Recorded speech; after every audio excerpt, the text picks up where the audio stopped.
आज के समय में मॉडर्न वॉर की बात की जाए तो इसमें सबसे ज़्यादा इस्तेमाल वॉर ड्रोन्स का किया जाता है। ऐसा इसलिए होता है क्योंकि इसमें इंसानों की ज़िंदगियों को खतरे का सामना नहीं करना पड़ता। कोई पायलट अपने देश में बैठकर ड्रोन को आसानी से कंट्रोल कर सकता है और टारगेट किए गए स्थान को सरलता से तबाह कर सकता है।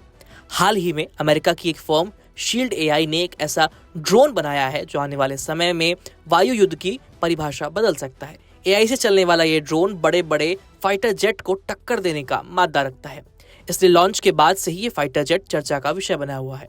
इसका नाम है एक्सबैट कॉम्बैट ड्रोन। कंपनी ने इसे 22 अक्टूबर को back to the future day के मौके पर वॉशिंगटन डीसी में पेश किया।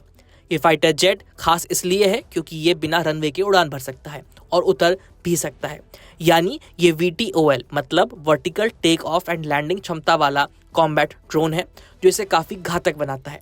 फाइटर जेट बनाने वाली फर्म का दावा है कि अगले साल 2026 तक ये फाइटर जेट अपनी पहली सफल उड़ान भर लेगा। इस वीडियो में हम एआई से चलने वाले इस फाइटर जेट ड्रोन की खासियत बताएंगे। एक्सबैट ड्रोन की रचना की बात करें तो इसका आकार भले ही छोटा हो, लेकिन शक्ति के मामले में ये किसी से कम नहीं है। इसके दोनों पंखों का विस्तार 12 मीटर है और लंबाई 8 मीटर है। कंपनी के मुताबिक अगर ये सीधा खड़ा किया जाए तो इसका स्पेस 3 फाइटर जेट से भी कम होगा। शील्ड एआई कंपनी ने इस ड्रोन को शक्तिशाली बनाने के लिए F-16 फाइटर जेट का इंजन लगाया है। इसका अर्थ है कि एक्सबैट की गति मैक 1.2 पहुंच सकती है। यहाँ पर मैक का मतलब आवाज की गति से है, यानी ध्वनि की गति, और ये फाइटर जेट ध्वनि की गति से भी तेज उड़ान भर सकता है। ये एक ऐसा कॉम्बैट ड्रोन है जो चाहे बेहद तेज गति से भी कार्य कर सकता है और चाहे तो बहुत ही गुप्त मोड में जाकर के दुश्मन के क्षेत्र में आसानी से जासूसी भी कर सकता है। एक्सबैट को इस तरह से बनाया गया है कि ये संचार जैमिंग यानी कि कम्युनिकेशन जैमिंग या इलेक्ट्रॉनिक युद्ध के दौरान भी उसमें भी काम कर सके। एक्सबैट को इस तरह से बनाया गया है कि ये कम्युनिकेशन जैमिंग और इलेक्ट्रॉनिक वॉरफेयर की हालत में भी काम कर सके। इसे दुश्मन के इलाके में भेजा जा सकता है जहां ये रेडियो और जीपीएस की सिग्नल ना हो। इसके अंदर लगा हाइव माइंड कंट्रोल प्रणाली इसे अपने आप काम करने की पूरी क्षमता देती है, यानी ये स्वतंत्र भी काम कर सकता है और फाइटर जेट्स के साथ उड़ भी सकता है। शील्ड एआई पिछले 18 महीने से एक्सबैट पर काम कर रही है। इसका पहला vertical take off and landing उड़ान परीक्षण इसी साल होने वाला है। अगर सब कुछ प्लान के मुताबिक सही रहा तो 2028 तक पहला एक्सबैट अमेरिकी एयरफोर्स में शामिल हो जाएगा। 2029 में इसका निर्माण तेजी से शुरू हो जाएगा। कंपनी ने बिजनेस के साथ साझेदारी की बात भी कही है, जो इसे बड़े पैमाने पर बनाने में मदद करेगा। हालांकि इसकी कीमत क्या है इसका खुलासा नहीं किया गया है, लेकिन कंपनी का कहना है कि ये F-16 जैसे फेमस जेट की तुलना में काफी सस्ता होगा। इस तरह एक्सबैट को आने वाले समय का फ्लाइंग वॉर मशीन भी कहा जा सकता है, जो खुद सोचकर, खुद उड़कर और खुद दुश्मन पर वार करने की ताकत रखता है। बता दें कि शील्ड एआई एक अमेरिकी फर्म है जो सैन डिएगो में मौजूद है। इसे 2015 में एंड्रयू रीटर, रायन सिंह और पूर्व नेवी सील ब्रेंडन सिंह ने शुरू किया था। ये फर्म एआई और ड्रोन प्रणाली बनाने में माहिर है।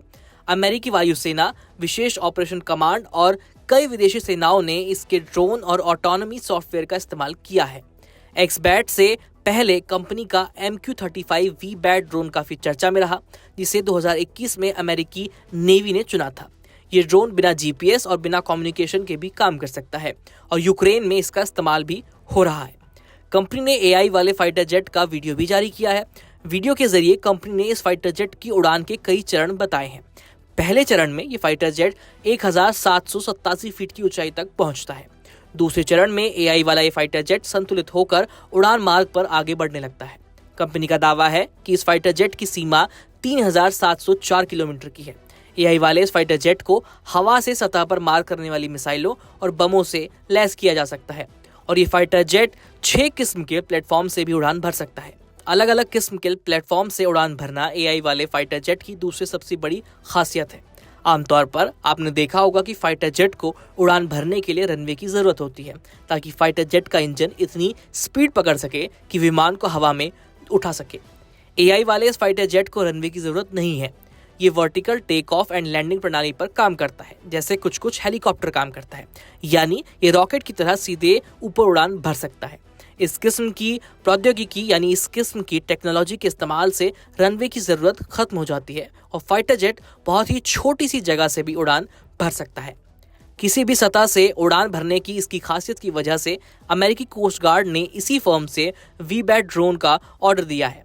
मीडिया रिपोर्ट्स के मुताबिक कोस्ट गार्ड ने इन ड्रोन्स के लिए तकरीबन $200 मिलियन की डील साइन की है। इन ड्रोन्स और फाइटर जेट में सबसे बड़ी समानता ये है कि ये सीधे आसमान की तरफ उड़ान भरते हैं, लेकिन दोनों की भूमिका काफी अलग है। वी-बैट ड्रोन को पर्यवेक्षण और जानकारी जुटाने के लिए इस्तेमाल किया जाता है, जबकि एक्स-बैट बिल्कुल एक फाइटर जेट के जैसा है, यानी ये आसमान में दूसरे लड़ाकू जहाजों से टक्कर लेने के साथ साथ जमीन पर मौजूद टारगेट्स को तबाह कर सकता है। ये पहली बार है कि आसमान में उड़ान भरने वाला जेट एआई से लैस किया गया है, लेकिन आज भी ऐसी कुछ हथियार प्रणाली मौजूद हैं जो जमीन और पानी पर ऑपरेट करती हैं और ये पूरी तरह से एआई से लैस है। दुनिया के सबसे बड़े टकराव यानी रूस और यूक्रेन के बीच जो युद्ध चल रहा है, उसमें भी एआई से लैस हथियार प्रणाली मौजूद है, जो युद्ध के मैदान में काफी कामयाब साबित हुई है। पहली हथियार प्रणाली का नाम है मार्कर, जो एआई से संचालित होने वाला एक छोटा टैंक है, और दूसरी हथियार है उड़ान बी। ये एक छोटे टैंक की तरह से ऑपरेट करता है। इन दोनों हथियारों को रूस ने ही बनाया है। हालांकि उड़ान बी का फ्रंट लाइन पर अभी तक इस्तेमाल नहीं किया गया है, लेकिन एआई से संचालित होने वाले मार्क नाम के छोटे टैंक का इस्तेमाल भरपूर किया जा रहा है। सामरिक जानकारों का मानना है कि मार्कर को भले ही ज्यादा कामयाबी न मिली हो, लेकिन इस एआई वाले टैंक ने भविष्य के युद्ध के लिए एक बहुत बड़ा सबक जरूर दिया है। यूक्रेन युद्ध ने ही दुनिया को बड़े पैमाने पर ड्रोन का इस्तेमाल भी सिखाया, और ऐसा ही एक एआई ड्रोन यूक्रेन इस्तेमाल कर रहा है। इस ड्रोन का नाम है स्विच ब्लेड, जो ब्रिटेन से यूक्रेन को मिला है। युद्ध के दौरान इस ड्रोन का स्ट्राइक रेट 100% रहा है। खासकर रूसी सैनिकों की सप्लाई और वाहनों को इस ड्रोन ने पूरी तरह से तबाह किया है। रूस की तरह ही अमेरिका के पास भी एक एआई से लैस हथियार प्रणाली है। इसका नाम है CIWS यानी क्लोज इन वेपन सिस्टम। ये अमेरिकी नेवी के जहाजों के लिए बनाई गई नई रक्षा प्रणाली है। अब हम आपको एआई से चलने वाले अमेरिकी हथियारों की जानकारी देने जा रहे हैं। इस रक्षा प्रणाली का रडार एआई पर आधारित है, यानी एआई के जरिए ये दुश्मन के ड्रोन या फिर नाव का पता लगा सकता है।